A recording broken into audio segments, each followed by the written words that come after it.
Shalom saudara sekalian, kita bersyukur hari ini kita bisa bertemu di dalam acara retret Gereja Kristen Batu Hidup. Tema kita adalah The Enemies Within. Dan saya akan membahas di dalam 4 subtema. Mari kita tundukkan kepala, kita akan berdoa dulu.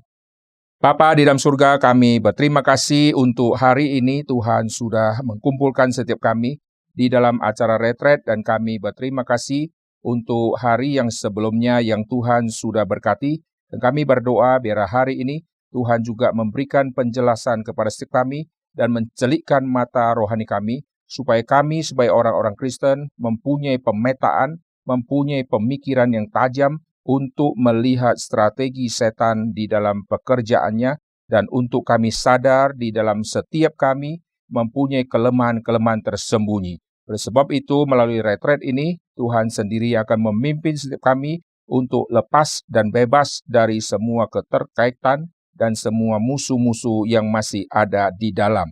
Terima kasih Tuhan, Tuhan pakai hamba-Mu di dalam menyampaikan kebenaran firman Tuhan. Dalam nama Tuhan Yesus kami berdoa. Amin. Saya akan ajak saudara melihat Kejadian pasal yang ketiga, ayat yang ke-15. Aku akan mengadakan permusuhan antara engkau dan perempuan ini, antara keturunanmu dan keturunannya. Keturunannya akan meremukkan kepalamu, dan engkau akan meremukkan tumitnya. Saya baca sekali lagi yang bagian depan. Aku akan mengadakan permusuhan antara engkau dan perempuan ini. Tuhan yang menciptakan dunia ini, Tuhan yang berkata baik adanya. Tuhan yang dari mulut yang sama, yang tadi berkata baik adanya, Tuhan yang sama berkata tidak baik kalau manusia itu seorang diri saja. Di dalam dunia penciptaan kita melihat Tuhan berkata-kata yang tanda petik negatif. Salah satu kata yang tadi kita baca adalah aku akan mengadakan permusuhan antara engkau dan perempuan ini. Ada apa Tuhan sampai berkata seperti ini? Apakah di dalam diri Tuhan ada ketidakberesan sehingga Tuhan mempunyai dendam sehingga sekarang dia berkata-kata seperti ini? Kenapakah di dalam diri Tuhan tidak ada perasaan memaafkan, tidak ada perasaan lalu menghapus semua permusuhan yang ada? Malah Alkitab katakan Tuhan yang mengadakan permusuhan. Kalau kita membaca di dalam Alkitab, seolah-olah terjadi semacam kontradiksi di dalam diri Allah. Mungkinkah Allah yang begitu baik, Allah yang begitu suci, Allah sendiri yang berkata, aku akan mengadakan permusuhan? Bukankah Tuhan adalah Tuhan yang shalom? Bukankah kehadiran Tuhan Yesus dalam dunia ini adalah memberikan shalom? Bukankah keselamatan yang Tuhan berikan kepada manusia supaya manusia berdamai dengan Tuhan, yaitu shalom? Kenapa di sini kok seolah-olah terjadi semacam kesulitan dan permusuhan yang sangat besar? Bukan permusuhan sementara di Taman Eden, tetapi permusuhan sepanjang zaman sampai nanti Yesus datang kali kedua. Kalau Tuhan tidak mengatakan kalimat ini, saya percaya seluruh manusia akan rusak betul-betul. Kenapa? Karena manusia tidak tahu apa yang Tuhan suka dan apa yang Tuhan tidak suka. Kalau kita membaca Alkitab, kita bisa mengetahui apa yang Tuhan suka karena Tuhan berkata-kata. Lalu bagaimana saya bisa mengetahui apa yang Tuhan tidak suka? Maka saya juga harus dengar dari perkataan Tuhan. Maka waktu Tuhan berkata, aku tidak suka sesuatu, kalimatnya seolah-olah negatif. Tetapi kalimat itu sangat dibutuhkan oleh kita manusia. Supaya kita mengetahui kalau yang Tuhan tidak suka, maka kita manusia ciptanya juga tidak boleh menjadi suka. Tuhan mengadakan permusuhan, maka Tuhan sedang memaparkan kepada seluruh manusia sepanjang zaman yang menjadi musuh Tuhan. Itu adalah setan dan semua pengikut-pengikutnya. Jadi kita melihat permusuhan ini terjadi dari zaman ke zaman sampai nanti kedatangan Yesus kali kedua. Kalau Tuhan tidak mengatakan kalimat permusuhan ini, maka kita akan menganggap kawan dengan semua yang jahat.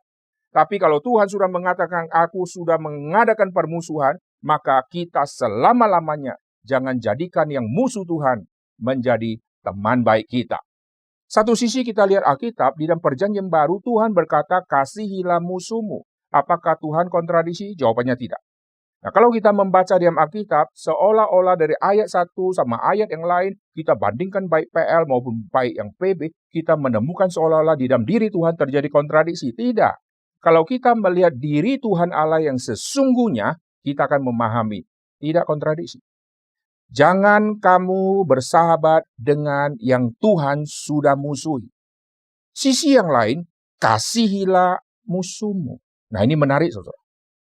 Tuhan mempunyai musuh. Aku akan mengadakan permusuhan antara engkau dan perempuan ini. Jadi, setan selalu akan mengganggu semua rencana Tuhan. Lalu perhatikan, waktu Tuhan berkata, kasihilah musuhmu, musuhmu di dalam konteks ini bukan musuhnya Tuhan. Musuhnya Tuhan ini Kejadian pasal yang ketiga, yaitu tentang ular dan keturunannya. Tapi kau harus mengasihi musuhmu, musuhmu ini bukan musuhnya Tuhan. Musuhmu ini adalah musuh yang muncul di dalam dunia ini, di dalam persahabatan, akhirnya muncul permusuhan. Musuh ini muncul karena terjadi semacam clash atau terjadi iri hati, terjadi saling sakit menyakiti, akhirnya muncullah musuh. Kau memusuhi dia, tapi kau tidak sadar, dia yang kau musuhi adalah orang yang Tuhan cintai. Maka kasihilah musuhmu, ini di dalam konteks kau harus mengasihi sesama manusia. Tapi kau harus membenci musuhmu dalam konteks, yaitu musuh di dalam dunia roh itu. Kita melihat di dalam dunia roh, yaitu setan, kita harus tempatkan posisi aku memusuhi dia. Di dalam dunia roh itu, setan adalah si jahat.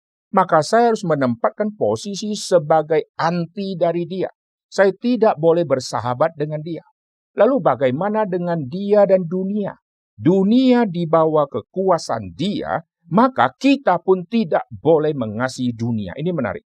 Jadi dua hal yang kita tidak boleh kasihi, yaitu kita tidak boleh kasihi si setannya, kita tidak boleh kasihi dunia yang di bawah kuasa si setan itu. Kau harus mengasihi musuhmu, yaitu orang yang hidup di dalam dunia yang sekarang sementara waktu tidak mempunyai iman kepada Kristus. Mereka adalah seteru Tuhan. Tapi mereka yang seteru Tuhan, seteru di dalam dunia sementara. Yang mungkin di dalam periode waktu tertentu nanti dia dengar Injil, dia bertobat. Maka orang itu kau harus kasih. Tapi dunia dengan semua kerusakannya tidak pernah akan ada pertobatan. Dunia dan segala kerusakan ini akan menuju makin hari makin hancur. Sampai nanti waktu Tuhan Yesus datang kembali, maka kita lihat dunia akan menuju kepada kerusakan yang sangat-sangat fatal. Maka kita tidak boleh mencintai dunia dan kerusakannya ini. Kita tidak boleh mencintai setan ini. Kita harus memusuhi si setan dan kita harus memusuhi dunia. Alkitab mengatakan, jikalau kamu mengasihi dunia. Maka kita lihat di dalam kitab 1 Yohanes. Di dalam seri yang pertama ini, saya membahas mengenai pengantar tentang musuh ini. Nanti di dalam subtema yang kedua, ketiga, dan seterusnya, kita akan melanjutkan di dalam 1 Yohanes ini. Mari kita lihat 1 Yohanes di pasal yang kedua. Saya akan membaca dari ayat yang ke-15. Janganlah kamu mengasihi dunia. Dunia tidak boleh dikasihi, saudara ya. Dan apa yang ada di dalamnya. Jadi segala sesuatu yang ada di dalam dunia, yang menjadi milik dunia, saya tidak boleh kasihi dia. Jikalau orang mengasihi dunia, maka kasih akan Bapa tidak ada di dalam orang itu. Jadi pertikaian atau perselisihan antara dua kubu ini, baik dunia sama dunia Tuhan, ini tidak bisa dijembatani dengan perdamaian, dengan saling mengasihi. Ini sudah putus selama-lamanya. Ini antara perpisahan si gelap sama terang. Dan perpisahan ini tidak pernah bisa didamaikan sehingga yang gelap sama yang terang menjadi abu-abu. Maka di tengah pertemuan ini adalah abu-abu. Tidak bisa. Terang ya terang, gelap ya gelap. Dunia ya dunia, lalu Tuhan ya Tuhan. Keinginan dunia, keinginan roh. Maka kita kembali ke sini ya. Jadi aku akan mengadakan permusuhan antara engkau dan keturunannya. Keturunan perempuan ini adalah Kristus, dan semua pengikut keturunan perempuan itulah orang-orang Kristen.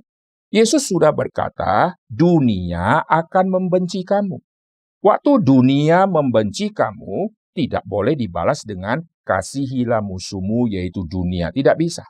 Di dalam Alkitab, kalimat kasihilah musuhmu ini bukan bicara kasihilah dunia yang memusuhi engkau. Tadi saya sudah katakan dunia itu gelap.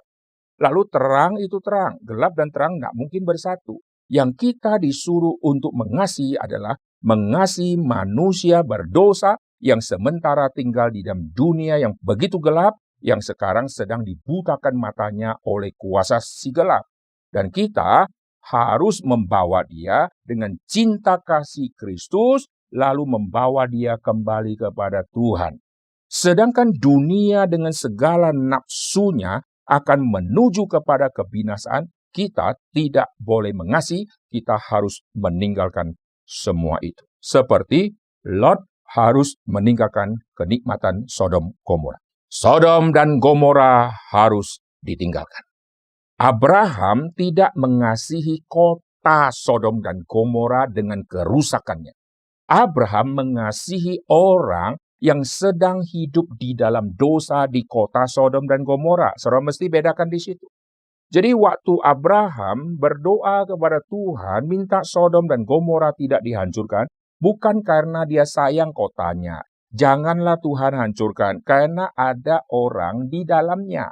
Kalau kota itu dihancurkan, maka orangnya akan kena hancur, akan mati. Oleh sebab itu Tuhan jangan hancurkan. Dia bukan sayang kotanya, dia sayang orang di dalamnya.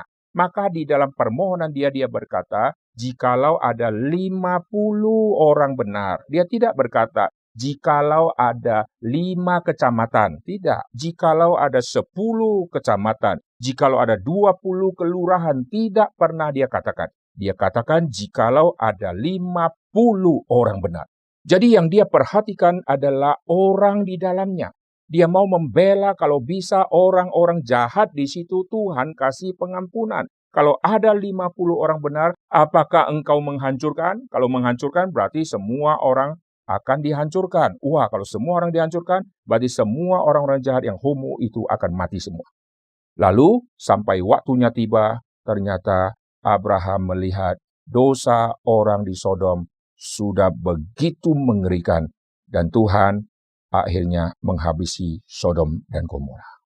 Tuhan menghabisi Sodom dan Gomora itu adalah tindakan Tuhan yang menyatakan penghakiman Tuhan pada saat anugerah Tuhan yang begitu panjang sudah diberikan, lalu masih tidak bertobat, maka Tuhan jatuhkan hukuman, maka Sodom dan Gomora tidak pernah ada lagi di dalam sejarah. Itu satu warning Tuhan bahwa suatu saat akan ada api yang sejati yang akan menghabisi semua orang fasik, yaitu kedatangan Tuhan Yesus kali yang kedua. Nah, sekarang kita kembali ya untuk melihat ya.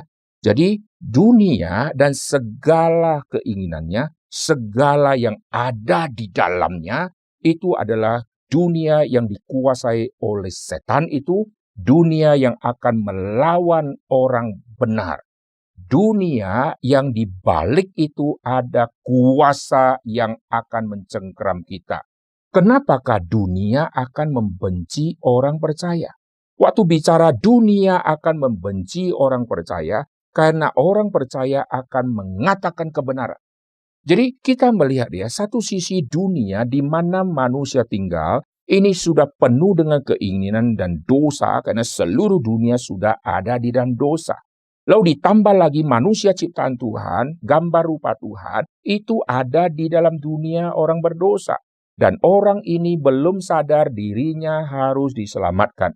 Maka dia kira dia sudah hidup yang benar, dia percaya kepada Allah-Allah yang palsu, lalu hidupnya semakin digelapkan, dibutakan oleh kuasa kegelapan di dalam dunia ini. Jadi perhatikan ya, dunia dengan segala kuasanya, dengan segala keinginannya, dengan orang yang lahir dalam dunia yang dikuasai di dalamnya. Kita yang sudah ditebus oleh Tuhan dikirim masuk ke dalam dunia. Kita dari dunia dibawa keluar. Dikuduskan artinya dibawa keluar. Lalu setelah dikuduskan, dibenarkan, kita dikirim kembali ke dalam dunia ini. Untuk apa? Untuk membawa orang berdosa yang lain keluar dari tempat yang gelap ini melalui Injil keselamatan. Jadi, kita mengasihi musuh kita, yaitu orang di dalam dunia tadi yang sekarang dicengkram oleh dunia. Kita mengasihi dia dengan cinta kasih Kristus, kita injili dia lalu menangkan dia. Setelah menangkan dia, seperti kita dulu dimenangkan, lalu kita diutus kembali, sekarang orang yang dimenangkan, dia juga akan diutus kembali. Bersama dengan kita yang tetap akan di dalam dunia ini. Lalu kalau kita menangkan satu lagi, itu seperti dikeluarkan lagi dari dunia, sudah diselamatkan, nanti masuk kembali lagi. Demikian seterusnya. Jadi kita disuruh untuk mengasihi musuh, yaitu orang yang membenci kita. Dunia memang akan membenci kita, karena dunia itu dunia kegelapan. Dunia yang penuh dengan kuasa dosa. Dan di dalam dunia ini ada orang yang tinggal di dalam. Dan orang yang tinggal di dalam itu disebut orang-orang dunia. Maka orang-orang dunia ini waktu melihat kehadiran orang-orang benar, kehadiran orang-orang percaya, mereka tidak suka ada orang percaya. Dunia tidak suka orang percaya. Karena orang percaya kalau datang langsung menegur dosa. Waktu menegur dosa, orang berdosa merasa kau datang ingin mengacaukan kehidupanku, lebih baik engkau dienyakan saja. Yesus waktu datang ke dalam dunia, Alkitab katakan, terang yang sesungguhnya telah datang ke dalam dunia. Milik kepunyaannya sendiri tidak menerima dia. Artinya apa? Orang Yahudi tidak menerima dia. Lalu orang-orang yang dia cipta tidak menerima dia. Dunia pun menolak dia. Jadi kehadiran Tuhan Yesus ditolak di mana-mana. Dari lahir sudah ditolak untuk tinggal di penginapan. Sudah besar dia ditolak. Dia di Nazaret berkhotbah, dia diusir. Dia pergi ke satu tempat, orang tidak senang sama dia, orang incar dia, mau bunuh dia. Lalu Yesus mengundurkan diri, dia pindah ke kota yang lain. Di kota yang lain setelah main nanti diganggu lagi, dia pergi lagi di tempat yang lain. Anak manusia tidak ada tempat untuk letakkan kepala. Terus ada penolakan dan penolakan. Nah sekarang kita kembali ya. Jadi kasihilah musuhmu. Musuhmu ini berbicara tentang orang. Nah, sekarang kita lihat ya. Satu sisi kita sudah ada musuh. Tapi musuh yang ada adalah musuh eksternal. Siapakah musuh eksternal? Setan tadi. Musuh eksternal siapa lagi? Yaitu dunia di mana kita tinggal dengan tawaran yang begitu menggiurkan di dalam dunia ini. Dunia menawarkan keinginan mata bisa dipuaskan. Dunia menawarkan kenikmatan hidup bisa kita nikmati. Silakan kau gunakan hakmu untuk kau berfoya-foya, nikmati seluruh yang ada di dunia. Silakan kau makan sampai kenyang, sampai kau sakit perut. Oh, dunia menawarkan semua yang menggairahkan. Silakan kau gunakan. Itu menjadi jerat bagi banyak orang. Akhirnya orang kena jerat, orang hidupnya makin susah. Dunia menawarkan banyak kekayaan harta benda. Alam begitu baik, begitu bagus. Mereka ambil. Lalu mereka terikat dengan keinginan untuk menguasai seluruh. Akhirnya dosa semakin merusak mereka. Lalu kita lihat ada semacam musuh dari luar. Ada setan. Kita ditaruh di dunia. Dunia dengan begitu banyak tawaran-tawaran yang menggiurkan. Itu menjadi satu jerat bagi anak-anak Tuhan yang hidup di dalam dunia. Ditambah lagi ada orang-orang yang belum percaya. Mereka adalah anak-anak dunia. Mereka orang-orang dunia. Keinginan daging mereka berkuasa dalam hidup mereka. Dan mereka membenci orang-orang percaya. Maka kita lihat musuh kita di luar adalah musuh yang luar biasa. Setan musuh yang luar biasa. Dunia musuh yang luar biasa. Ditambah lagi kita adalah orang Kristen, orang percaya. Di tengah-tengah dunia yang mayoritas bukan orang percaya. Kita kaum yang sangat sedikit di dalam dunia ini. Ditambah lagi Kita yang punya musuh di luar, kita sendiri punya musuh yang dari dalam. Ini yang paling berat. Musuh di luar itu kita bisa antisipasi. Musuh di dalam susah kita antisipasi. Saudara perhatikan, musuh di luar ini sifatnya menawarkan. Musuh di luar tidak memakai cara semacam paksaan. Ini hanya menawarkan. Setan mencobai Adam dan Hawa, tidak paksa, hanya tawarkan. Tuhan bilang, kau boleh makan. Tapi setan bilang, kau tidak boleh makan, bukan? Setan berkata, tentulah Allah berfirman, buah pohon dalam taman Eden ini jangan kamu makan buahnya, bukan? Setan tidak memaksa. Setan menawarkan dengan kalimat logika yang masuk akal. Dan setan pelan-pelan menuntun manusia sampai betul-betul jatuh ke dalam dosa. Lalu dunia bagaimana?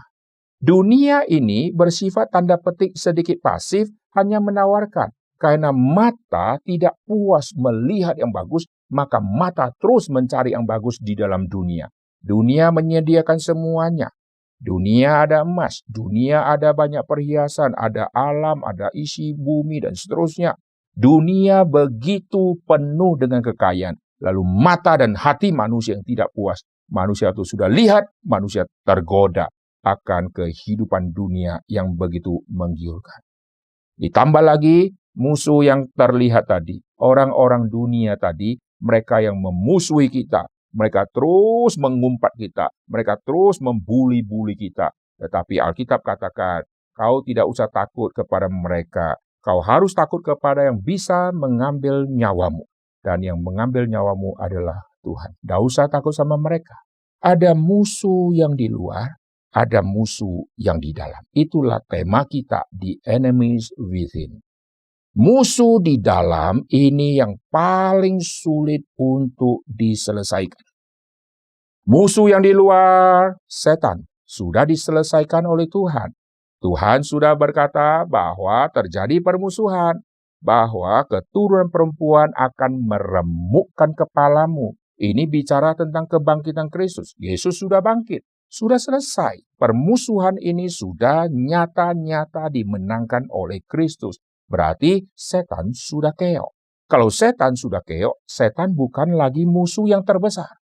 Maka berkuranglah musuh eksternal kita karena sudah dikalahkan oleh Kristus. Dan kita ada di dalam Kristus. Roh yang ada di dalam dirimu lebih besar daripada roh yang ada di dalam dunia. Sekarang dunia dengan begitu banyak keindahan dan keinginannya, roh yang ada di dalam dirimu lebih besar daripada roh yang ada di dalam dunia. Berarti dunia sudah ditaklukkan. Keinginan daging kita sudah dimatikan. Jadi setan sudah dikalahkan. Dunia sudah dikalahkan. Bagaimana dengan musuh itu? Musuh yang terlihat. Ini tidak boleh dikalahkan. Nah ini menarik saudara. Untuk yang setan, Kristus sudah kalahkan. Untuk yang dunia dan keinginannya sudah ditaklukkan. Yang lain adalah manusia yang hidup di dalam dunia yang penuh dengan dosa ini. Ini bukan ditaklukkan seperti menaklukkan setan. Ini ditaklukkan dengan kasih. Setan ditaklukkan dengan peperangan. Lalu dunia dan keinginannya ditaklukkan melalui kematian juga. Kristus mati, Kristus bangkit. Waktu Kristus bangkit, hai maut, di manakah sengatmu? Kepala ular sudah dihancurkan. Dunia dan keinginannya itu harus dimatikan. Dan Kristus sudah mati untuk kita. Kalau Kristus sudah mati bagi kita, maka daging kita sudah disalibkan bersama dengan Kristus. Keinginan-keinginan dunia yang sudah merasuk di dalam diri kita, semuanya sudah disalibkan. Berarti ini sudah kelar. Yang sekarang yang ada adalah kita berhadapan dengan musuh-musuh yang sekarang hidup di dalam dunia kegelapan, yaitu manusia-manusia berdosa. Dan ini yang perlu kita kasihi. Kasihi lalu taklukkan kepada Kristus. Menarik ya? Taklukkan kepada Kristus untuk menjadi alat Tuhan. Setan ditaklukkan bukan nanti menjadi alatnya Tuhan.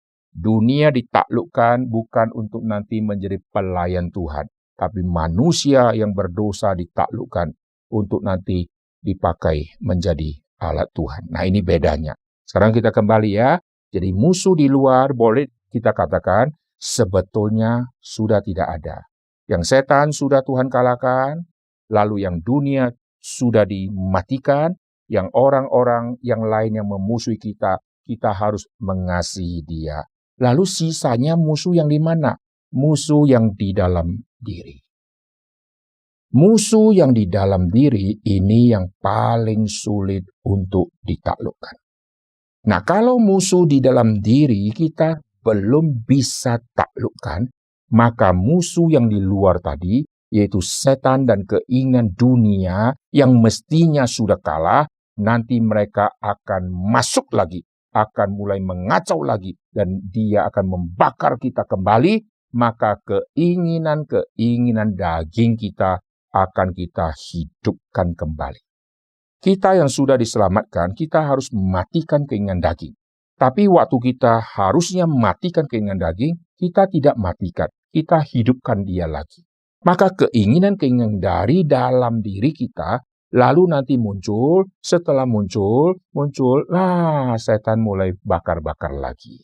Wah, kenikmatan dunia mulai mempengaruhi kita lagi. Akhirnya, yang mestinya bukan lagi menjadi ancaman yang eksternal, baik setan maupun keinginan dunia ini, sekarang menjadi ancaman yang baru, karena kita menghidupinya lagi, saudara. Hanya hidup kita semakin hari semakin susah, karena kita menghadapi peperangan musuh di dalam, sekaligus musuh di luar yang kembali hidup.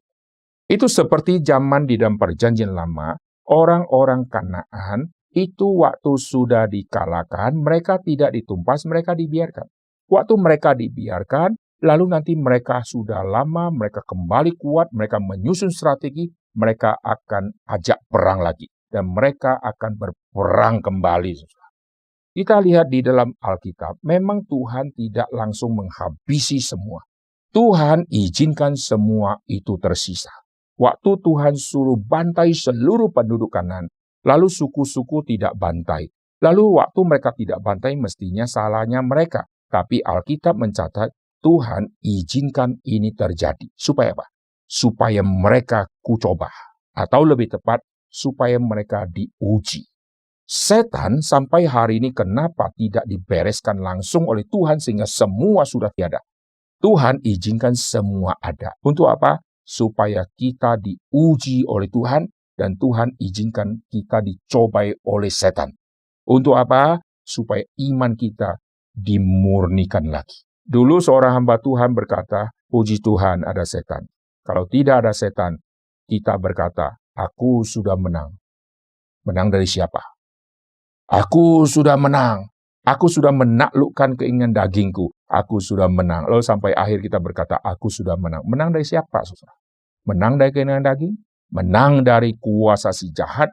Menang dari semua godaan di dalam dunia. Oleh sebab itu, kita harus bersyukur. Masih ada setan, masih ada godaan dunia. Sehingga kita ditempatkan di tengah-tengah dunia seperti itu, untuk menguji setiap kita. Ini menjadi pendahuluan untuk kita memahami tema tentang musuh ya. Tuhan izinkan masih ada orang jahat di tanah Kanaan itu dan tidak ditumpas habis. Supaya mereka kucoba atau supaya mereka kuuji. Mereka tetap setia berpegang pada perintah Tuhan yang Tuhan sudah nyatakan di zaman Musa, atau mereka abaikan. Jadi Tuhan izinkan. Lihatlah tanah Kanaan. Wah, orang kawin campur. Wah, keinginan dunia di situ begitu menggiurkan. Wah, terjadi free sex di mana-mana. Kau lihatlah. Kau tertarik? Kalau kau tertarik, kau ikut. Kau sedang gagal. Karena Tuhan sedang menguji engkau dengan masih adanya orang Kanaan di situ. Kau melihat perempuan mereka cantik-cantik. Kau melihat sesamamu jeleknya minta ampun. Yaitu gadis dari suku kamu. Itu jeleknya minta ampun. Lihat yang kanan. Aduh, cantiknya luar biasa. Kamu mulai tertarik dengan keinginan matamu. Lalu akhirnya kamu ambil dia menjadi istrimu. Kau jatuh di dalam ujian Tuhan dan kau gagal di situ. Jadi Tuhan sengaja izinkan semuanya ini terjadi. Sampai nanti Yesus datang kali kedua, baru semua yang jahat betul-betul Tuhan stop. karena saat itu sudah Yesus datang kali kedua. Oke, sekarang kita kembali ya, kita akan melihat tema ini. Jadi musuh di luar, lalu ada musuh di dalam. Musuh di dalam ini berkembang biak, susah untuk kita hentikan. Karena faktor utama adanya musuh di dalam, benihnya adalah dosa. Dari satu benih dosa yang akan menimbulkan semua macam keinginan yang aneh-aneh akan muncul. Dan keinginan-keinginan itu nanti akan dibuahi. Waktu sudah dibuahi, dia akan semakin besar, akan semakin tampak buahnya, dan dia akan matang. Dan keinginan kalau dibuahi akan menghasilkan maut. Keinginan di dalam diri manusia itu kalau dibuahi, ini akan menjadi bahaya. Nah, keinginan-keinginan di dalam diri manusia, itulah yang berhubungan dengan dosa. Nah, sekarang kita lihat keinginan manusia yang paling mendasar di dalam hidupnya manusia bukan masalah makanan. Keinginan manusia di dalam hidupnya bukan masalah keuangan. Alkitab catat di dalam kitab Kejadian, keinginan manusia yang paling mendasar adalah manusia ingin menjadi Tuhan. Inilah yang menjadi satu faktor yang sangat besar. Maka untuk mencapai niat dia mau menjadi Tuhan, dia akan memakai segala cara, dia akan halalkan segala cara untuk mencapai semua maksud dia itu. Yaitu ingin menjadi Tuhan. Nah, waktu mau menjadi Tuhan tidak sampai. Akhirnya nanti dia menjadi yang lain dulu. Dia mau menjadi seperti Tuhan lagi, nggak capai. Nanti dia menjadi yang lain dulu. Dia menjadi yang lain dulu, menjadi yang lain dulu. Akhirnya kita melihat manusia semakin hari semakin jahat. Maka sampai kepada zaman Nabi Nuh, segala kecenderungan manusia adalah berbuat jahat. Jahatnya apa? Manusia lihat wanita, laki-laki lihat wanita, mereka nikah karena suka-suka. Jadi manusia sudah menjadi apa? Mau menjadi Tuhan tapi tidak bisa. Maka mereka menjadi Tuhan palsu. Kita melihat di dalam zamannya Nuh, manusia kawin mengawinkan. Manusia hidup suka-suka. Padahal pernikahan Tuhan yang tetapkan, satu laki-laki, satu perempuan. Di zaman Nabi Nuh mereka suka-suka. Akhirnya kita melihat kawin mengawinkan terjadi di situ, mabuk-mabukan terjadi di situ. Manusia menetapkan satu aturan baru, tidak lagi mau mengikuti yang Tuhan tetapkan. Manusia dengan keinginan yang begitu dalam, manusia ingin menjadi sesuatu. Maka muncullah pemberontakan manusia di dalam diri mereka. Maka sepanjang perjanjian lama menyaksikan jiwa pemberontakan seluruh orang Israel, memberontaknya bukan hanya kepada Musa, tapi inti pemberontakan adalah melawan Tuhan. Jadi mereka mau jadi Tuhan, tidak bisa. Sekarang mereka memberontak melawan Tuhan, seolah-olah yang Tuhan lakukan salah. Yang Tuhan lakukan kurang bijak. Kalau orang Israel melakukan itu yang bijak. Mereka mau menjadi Tuhan. Ini keturunan bangsa pemberontak. Mereka gagal di dalam keinginan diri mereka yang belum ditaklukkan kepada Tuhan. Mereka satu sisi sudah ikut Tuhan, sudah beribadah kepada Tuhan, tapi musuh di dalam diri mereka, yaitu dosa yang sekarang telah dimatangkan, sudah dibuahi, ini mereka tidak sadar. Ini menjadi penghambat besar mereka menerima Tuhan yang sejati. Mereka mau jadi Tuhan. Mereka tidak mau Tuhan yang sejati. Maka sekelompok mereka ditumpas mati oleh Tuhan. Sekarang kita kembali ya, lihat di dalam Alkitab. Jadi sepanjang kitab Perjanjian Lama kita melihat orang-orang Israel di dalam hidup mereka, dosa yang bekerja diam diri mereka sekarang berkembang semakin hari semakin banyak, semakin hari semakin banyak. Dan mereka tidak sadar dosa di dalam diri mereka itu yang mesti dihancurkan. Menghancurkan dosa, karena dosa bersifat sesuatu yang berhubungan dengan rohani, maka dosa tidak bisa diselesaikan dengan peperangan. Dosa tidak bisa diselesaikan dengan adu fisik. Dosa harus diselesaikan melalui peperangan rohani, yaitu Kristus melawan setan yang menguasai semua yang jahat itu. Dan kita nanti akan melihat di dalam subtema-subtema yang lain. Saya akan menyempitkan semua keinginan ini di dalam 3 poin, di dalam subtema berikutnya yang nanti kita akan bahas. Nah, sekarang saya akan simpulkan dulu. Jadi kita lihat waktu Tuhan menetapkan mengenai permusuhan, barulah manusia sadar, siapakah musuhku dan tidak boleh aku kasih dia. Sampai kepada perjanjian baru, kasihlah musuhmu, langsung clear, musuh yang mana yang harus dikasih. Kalau kita tidak bisa memilah mana yang harus dikasih, mana yang tidak harus dikasih, maka kita akan salah. Yang setan kita kasihi, yang Kristus kita benci, itu bahaya sekali. Nah, setelah kita memahami bagaimana kita memilah harus mengasihi yang mana, sekarang ada musuh di dalam diri kita yang internal. Apakah kita disuruh untuk kasihi musuhmu, yaitu musuh internal? Jawabannya tidak. Jadi musuh internal ini yang di dalam bukan untuk dikasihi, bukan juga untuk dibenci, saudara. Nah, ini menarik. Kalau yang setan, saya benci dia. Saya benci dia, saya jauhi dia. Clear. Dunia dan keinginannya, saya benci dia, saya jauhin dia. Clear, saudara. Tapi musuh di dalam diriku, aku jauhi dia. Tidak bisa. Dia ada di dalam, saudara.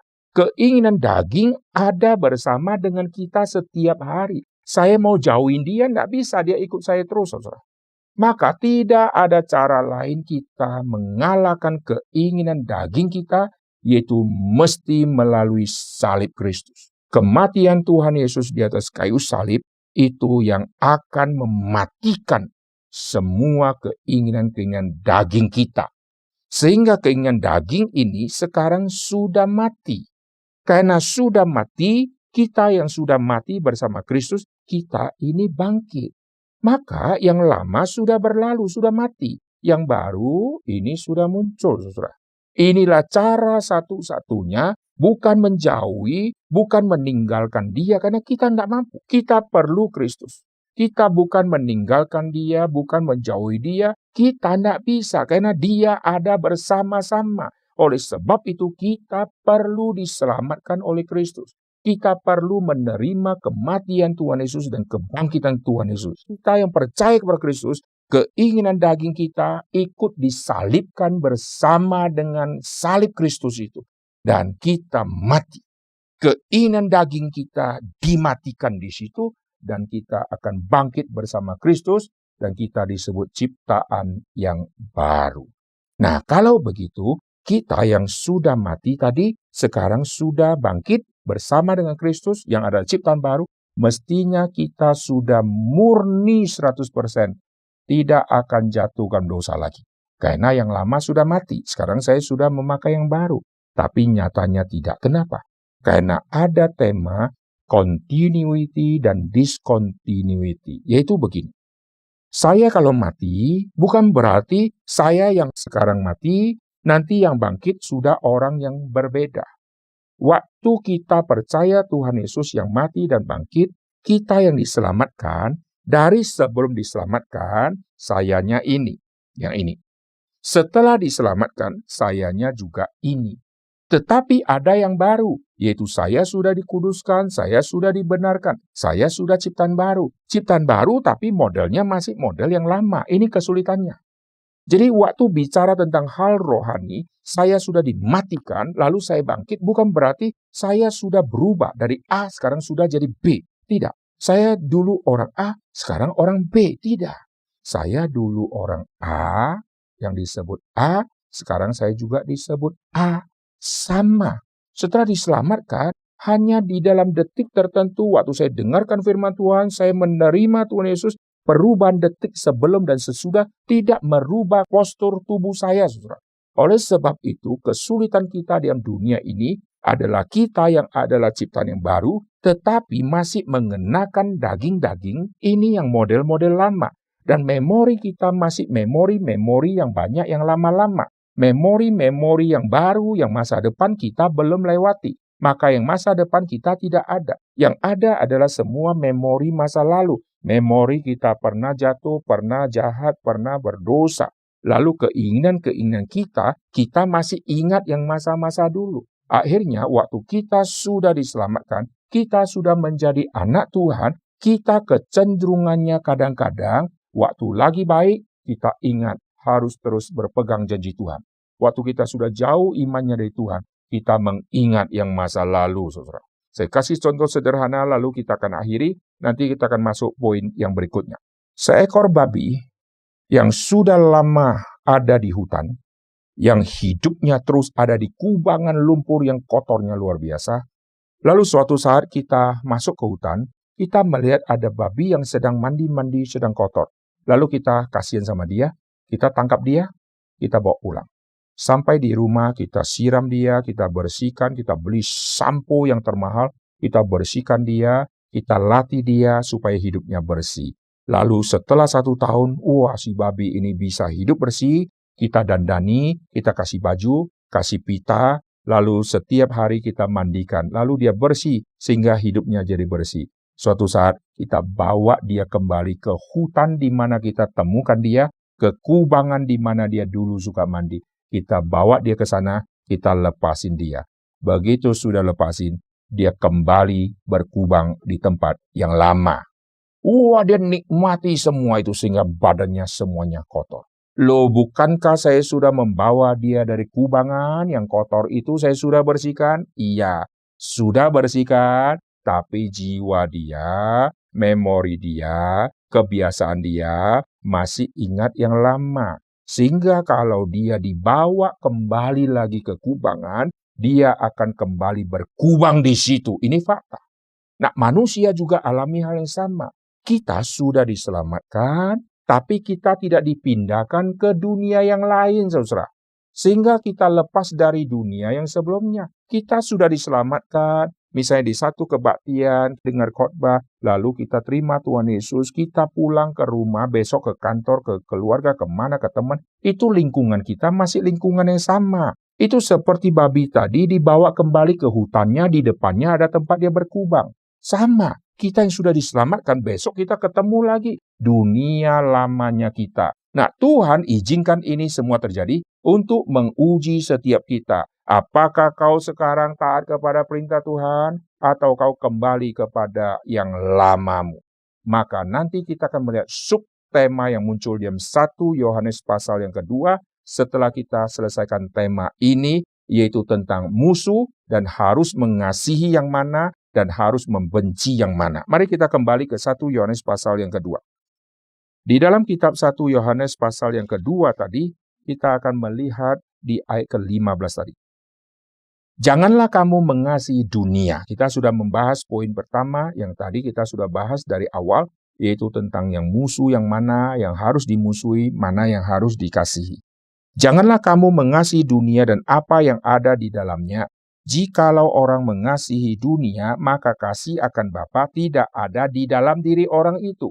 Nah, poin pertama kalau kita sudah beres ini, memahami mana yang harus dikasihi dan mana yang tidak harus dikasihi, maka kita lihat ayat ke-16. Sebab semua yang ada di dalam dunia, nah perhatikan, yang ada di dalam dunia, ini keinginan daging, keinginan mata, keangkuhan hidup, bukanlah berasal dari Bapa, melainkan dari dunia. Keinginan daging, itu subtema yang kedua nanti. Keinginan mata, subtema yang ketiga nanti. Keangkuhan hidup, subtema yang keempat. Dan dunia ini sedang lenyap dengan keinginannya, tetapi orang yang melakukan kehendak Allah tetap hidup selama-lamanya. Ya. Jadi 1 Yohanes pasal kedua ini kita akan selesaikan di dalam 4 subtema. Saya akan akhiri subtema yang pertama ini, yaitu tentang musuh, yang harus dimusuhi yang mana, yang harus dicintai yang mana. Subtema yang kedua saya akan membahas keinginan daging. Lalu subtema ketiga, keinginan mata. Subtema yang keempat, keangkuhan hidup. Karena ini berbicara tentang dunia. Dan ini juga berbicara tentang musuh yang ada di dalam. Dari keinginan mata yang memandang, dunia hanya menawarkan dengan pasif, tapi manusia yang akan berinisiatif. Nafsu dari dalam akan memegang peranan yang sangat penting. Keinginan mata, keinginan daging. Daging punya keinginan. Tapi kalau daging punya keinginan dipuaskan, maka akan menghasilkan dosa yang besar. Nanti kita akan masuk di dalam tema itu. Lalu keangkuhan hidup, saudara. Kesombongan, ini semua dari diri. Kenapa manusia bisa sombong? Karena melihat yang lain, yang lain semua yang dia lihat. Lalu keinginan dari dalam, lalu meninggikan diri, lalu mau menjadi yang lebih tinggi dari yang lain, akhirnya jatuh ke dalam keangkuhan hidup. Mari kita tundukkan kepala, kita akan berdoa. Bapa di surga, kami berterima kasih untuk waktu yang singkat ini, di mana kami sudah dipimpin oleh Tuhan, untuk kami mengerti mengenai siapakah musuh yang harus dimusuhi, dan siapakah musuh yang harus dikasihi. Terima kasih Tuhan, kami serahkan untuk subtema yang kedua, ketiga, dan keempat. Tuhan juga memimpin setiap kami. Dengar doa kami, dalam nama Tuhan Yesus kami berdoa. Amin. Terima kasih, Tuhan memberkati.